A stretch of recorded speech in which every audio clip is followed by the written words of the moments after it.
Hello guys again!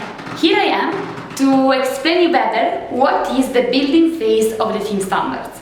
As you remember from the previous video, we said that team standards are the standards, so the minimum things and the essential things that you need to deliver to your members or to receive from your team leader, so your VP or your LCP, in order to ensure the most performing team ever.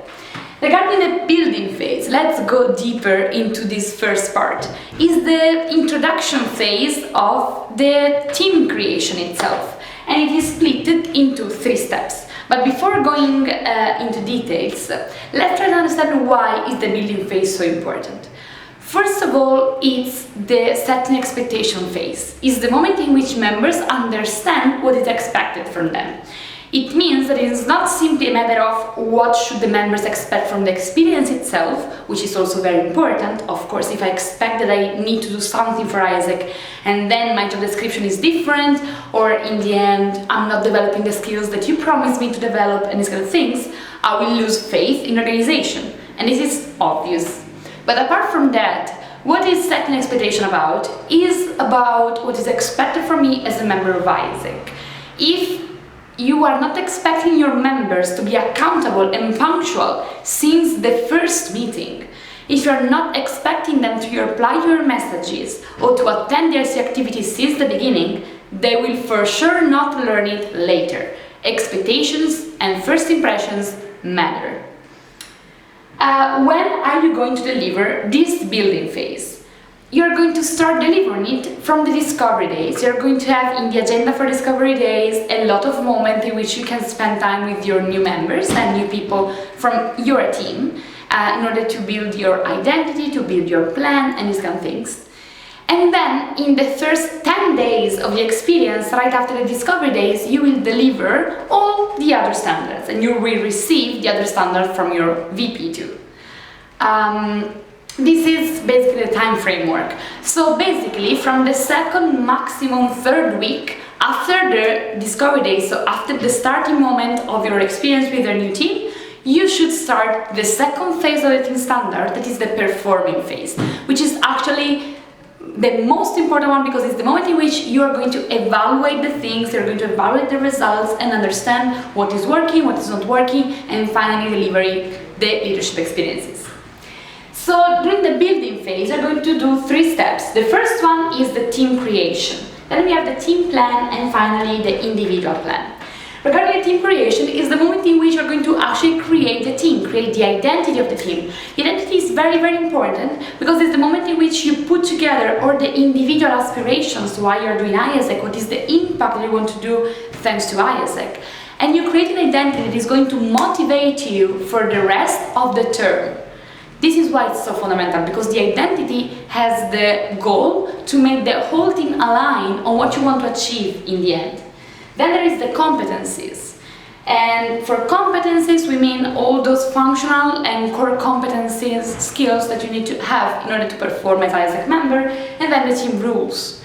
And the team rules are the expectations that you set the ones toward the other. Regarding these 3 things, I would like to mention, of course, also the transition part. The transition is very fundamental because it's the moment during which you receive all the knowledge and experience of the previous team that was covering the same job descriptions, and you are learning from their experience so that you can then take all this knowledge, make it better and perform more. Because the goal is that every generation is going to be better than the previous one to ensure a sustainable growth. Some concrete tips on how to do these things. Regarding the transition, make sure that you have a meeting with the previous team leader of the team to understand what have been the main challenges and the main successes of the previous term, so you can learn and pass it to your team. Second, competencies. Your VPTXPs have already received the framework in which, split per week, there are the suggested topics that you can cover.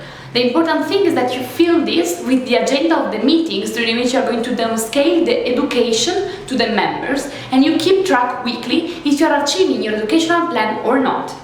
And last but not least, for the team rules, I invite you, as soon as you meet your people, your new members, you do a brainstorming on which are the expectations that you have the ones toward the others to set What are going to be the rules for accountability, for communication, for punctuality, for the fixed team meeting that you're going to have weekly, etc., etc., etc. And last but not least, to create the identity of the team, I truly encourage you to make people share why they are in IASEC and to find a name that is actually summing up all the motivation that you have to be in IASEC and what you want to achieve thanks to this experience. The second step is the team plan. And the team plan is composed mainly by the goals, the strategy, the job descriptions, the timeline, and the budget. What is this about? This part is about planning with your team what is going to happen in your term. So you know that you are starting your term now and it's going to last for 12 months that you decide with your VP. And thanks to that, you already know what is the team goal that you need to achieve every month and every week. The goal that the whole team together needs to achieve. Now, having set the goals, you can understand what you need to do and how you want to achieve these goals. And then you can decide each member how is going to contribute to the strategy, setting the job description. So every member needs to have a very clear job descriptions in which they know exactly what is expected from their side to contribute to achieve the team goal. And last but not least, you need to have a timeline where you put all these things and a budget. Which kind of budget is needed for the team to perform? What are the revenues and what are the expenses? Last but not least, we have the individual plan. The individual plan is simply going, let's say, deeply and deeper and more into details compared to the team plan. And you take all the things that you have done for the team plan and you do them for the individual. It is not enough to have a team goal. You need to have an individual goal. Every member of your team needs to have one, because in that way is the only way by which they are going to understand clearly how they are concretely and individually contributing to the team. And this is fundamental because otherwise people do not feel useful for the team itself and they do not know what is their impact on the work that they are doing. And of course, you are going to be helped by the setting of the personal development plan, or PDP, that your VP TXP will give you. And you can work on that and with your VP, TXP, or also operational VP, and then you can work on it with your members. But more explanations about one-to-one and PDP will come soon. I hope you enjoy. If you have any questions regarding this, no problem, approach us. See you soon!